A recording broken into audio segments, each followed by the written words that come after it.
Hi everyone, welcome to my channel. तो दोस्तों, आज जो हम लोग अपने चैनल के माध्यम से आप लोगों को साइंस के भी चैप्टर कुछ लेकर के चलेंगे। जैसे कि फिजिक्स का मैं लेकर के आ गया हूँ कार्य और ऊर्जा से। तो कार्य और ऊर्जा से हम लोग कंप्लीट करेंगे। आप साइंस से भी छूना है, हर एक मतलब सब्जेक्ट को टच करते जाना है, क्योंकि हम लोग को तैयारी करनी है। कोई मास्टर नहीं बनना है, एग्ज़ाम निकालना है, तो हर टॉपिक से कंप्लीट करना है हम लोगों को। तो इसीलिए हमने साइंस से भी स्टार्ट कर दिया है। तो चलिए देख लीजिए। पहले प्रश्न से शुरुआत करेंगे हम लोग। विभिन्न गतियों और उनके उदाहरणों के संबंध में गलत जोड़ी की पहचान कीजिए। तो ऋजु रेखीय गति, एक कोण पर हवा में फेंके गया पत्थर, ये नहीं होगा। बाकी आवर्त गति, पृथ्वी अपनी धुरी पर घूमती है, ये सही होगा। उसके बाद जो है घूर्णी गति, तो पवन चक्की के ब्लेड, ये भी सही हो जाएगा। दोलन गति, नदी के ऊपर और नीचे उछालने वाली नाव, तो ये भी सही हो गया हमारा। चलिए, किसी वस्तु का ऊपर और नीचे उठना, सेना की परेड और किसी भारी वस्तु का स्वतंत्र रूप से गिरना, सभी किस गति के उदाहरण हैं?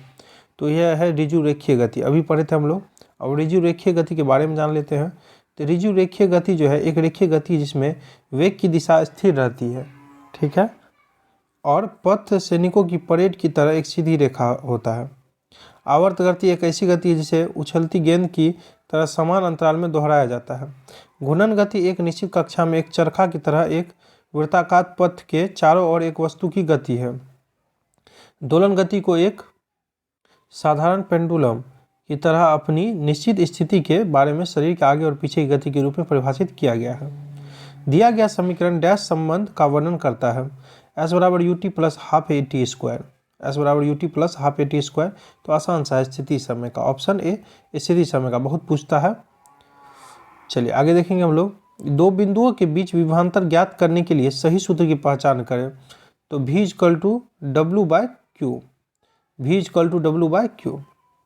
एक विद्युत परिपथ में दो बिंदुओं के बीच की क्षमता को एक बाहरी एजेंट द्वारा एक इकाई चार्ज को एक बिंदु से दूसरे बिंदु पर ले जाने में किए गए कार्य के रूप में परिभाषित किया जाता है, यानी v equal to W by Q.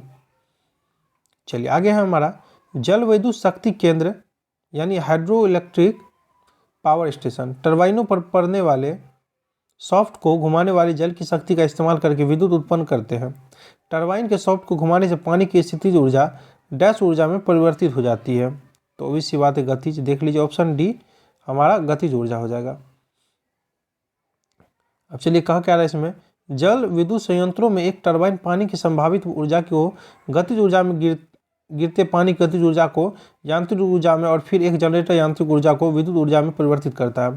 बाद में सबसे बड़ा जल विद्युत शक्ति केंद्र आपको कोयना जो महाराष्ट्र में है, Koyna hydro electric project Maharashtra. पहला सिड्रापोंग हाइड्रोक्लोरिक पावर स्टेशन पश्चिम बंगाल में है। चलिए, कार्य करने की दर कहलाती है तो शक्ति कहलाती है। बिल्कुल, कार्य करने की दर क्या कहलाती है? शक्ति कहलाती है। कार्य करने की दर को शक्ति कहते हैं। शक्ति का सही मात्रक वाट है।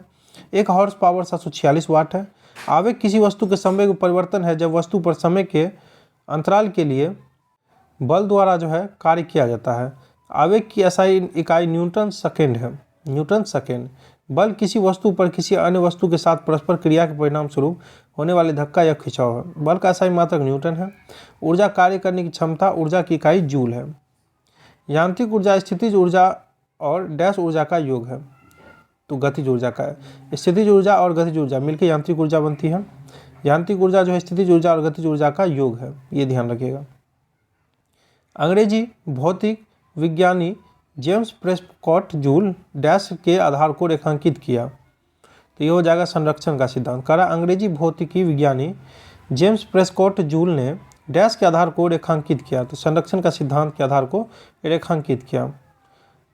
अंग्रेजी भौतिक विज्ञानी जेम्स प्रेस्कॉट ने जूल ने संरक्षण के सिद्धांत के आधार की रूपरेखा तैयार की, जिसके कारण ऊष्मागतिकी की पहले नियम का विकास हुआ। किसी पिंड की गतिज और स्थितिज ऊर्जा उसकी डैश ऊर्जा की घटक है, तो यांत्रिक, ऑप्शन सी यांत्रिक हो जाएगा। किसी पिंड की गतिज ऊर्जा और स्थितिज ऊर्जा उसकी डैश ऊर्जा की घटक है, तो यांत्रिक। किसी पिंड की गतिज ऊर्जा और स्थितिज ऊर्जा उसकी यांत्रिक ऊर्जा के घटक है। किसी वस्तु की स्थितिज ऊर्जा पिंड की स्थिति पर निर्भर करती है। गतिज ऊर्जा उसी पिंड की गति की ऊर्जा है। बल की दिशा में विस्थापन के साथ बल के गुणनफल द्वारा क्या दर्शाया जाता है। तो कार्य दर्शाया जाता है। कह रहा है कि बल की दिशा में विस्थापन के साथ बल के गुणनफल द्वारा क्या दर्शाया जाता है, तो कार्य दर्शाया जाता है। कार्य को बल की दिशा में विस्थापन के साथ बल के गुणन द्वारा दर्शाया जाता है। कार्य की इकाई जूल है। निम्नलिखित में से कौन गुरुत्वीय स्थितिज ऊर्जा का उदाहरण है, तो पानी जो बांध के पीछे है। कह रहा है कि निम्नलिखित में से कौन गुरुत्वीय स्थितिज ऊर्जा का उदाहरण है, तो पानी जो बांध के पीछे है। बांध के पीछे का पानी गुरुत्वीय स्थितिज है का एक उदाहरण है। स्थितिज ऊर्जा जो है आपको किसी स्थितिज ऊर्जा किसी वस्तु के पास स्थित स्थिति की संचित ऊर्जा है। एक सीधी रेखा में गति कर रही वस्तु द्वारा लगाए जाने वाला बल डैश गुना बल के बराबर होता है। बहुत इंपॉर्टेंट है, फिर से देखते हैं हम लोग। एक सीधी रेखा में गति कर रही वस्तु के द्वारा लगाए जाने वाला बल डैश गुना बल के बराबर होता है। तो वेग के ऑप्शन ए हो जाएगा वेग हमारा।